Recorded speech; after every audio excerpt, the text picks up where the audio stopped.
Hey YouTubers, KB here with a great review of Star Wars, Lego Star Wars to be precise, Microfighters. Basically a top-down view game, and now I'm going to jump through the different levels on playing on 4 different planets, being able to fly the Millennium Falcon down to a clone tank, to different various characters within the side.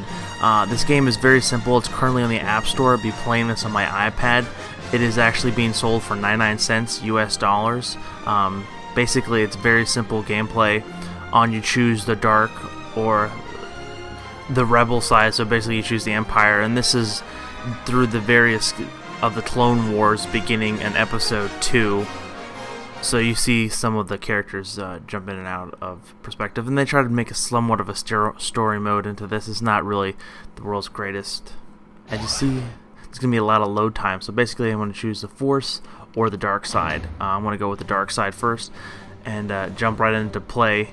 I'm going to fast forward the loading screens. There is quite a few in this particular game, constantly loading on different rendering the maps and all the goodness of that.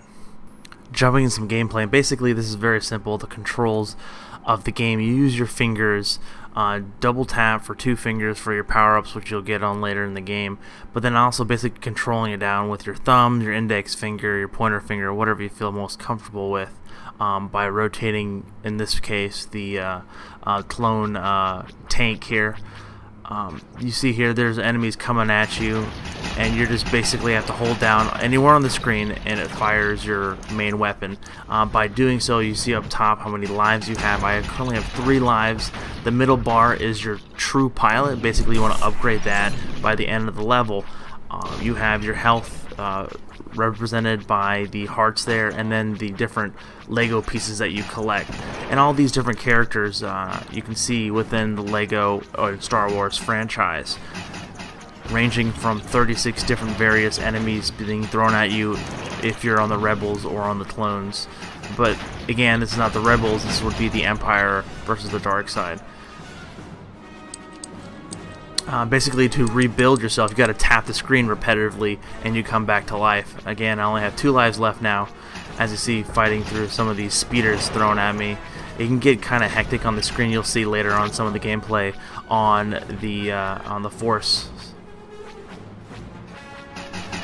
And different ships randomly will pop out upgrades. As you see here, the thing floating towards me, I got an upgrade for faster repetitive shooting, and I didn't know what those green things were, and they blow you up.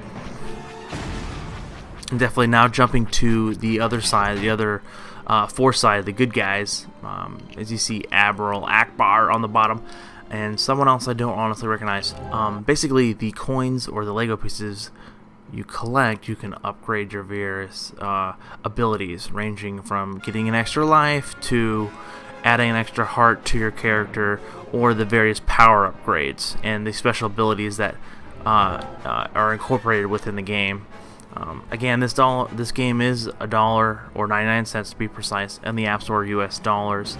Definitely, if you're a true fan and a true enthusiast like myself who loves Star Wars, it's definitely, but it's not the greatest made. It feels a little glitchy and sometimes not very responsive at times with the controls, and not being able to go to landscape mode is a kind of a big no for me either.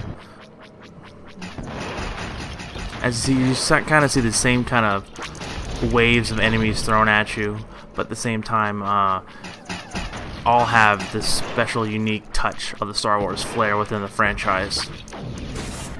Now jumping ahead on having, you see these various weapon upgrades. I'm being able to shoot double lasers and basically have a constant stream of lasers being shot down range, and there's different barriers in the game you break down to get more coins and more loot. There's rocks you need to break down to get more loot. As you see, they drop different hearts, and you have these stationary weapons that will shoot at you that do massive amount of damage. You want to take them down as quickly as possible. And as you can see, that there's actually droids behind some of the barriers, and they're pretty stagnant there, and they'll shoot at you. You see the crazy amount of loot that's being dropped currently on the screen, and the amount of warfare that's going on. As you see, I'm tapping the screen now to respawn or basically reload my character, and I'm just trying to get these upgrades. Now I have these really awesome upgrades of just being out constantly shooting lasers down screen and getting those upgrades. As you see on the middle of my screen, top screen, the true pilot is nearly upgradable.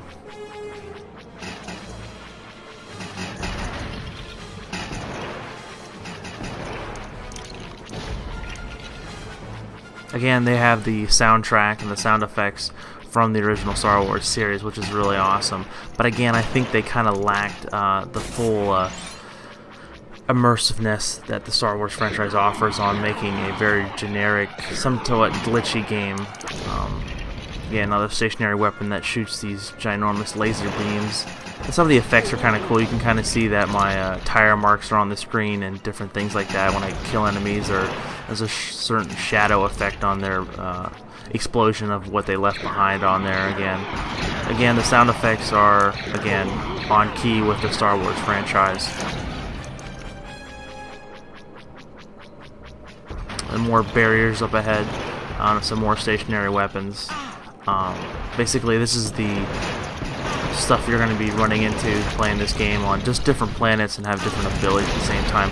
But at this time, I would like to conclude my review of this game, and thank you everyone for watching. Don't forget to like and subscribe. If you have any comments, leave them down below, of course, or PM me. Again, thank you for the support, and catch someone on the flip side. KB out. Peace.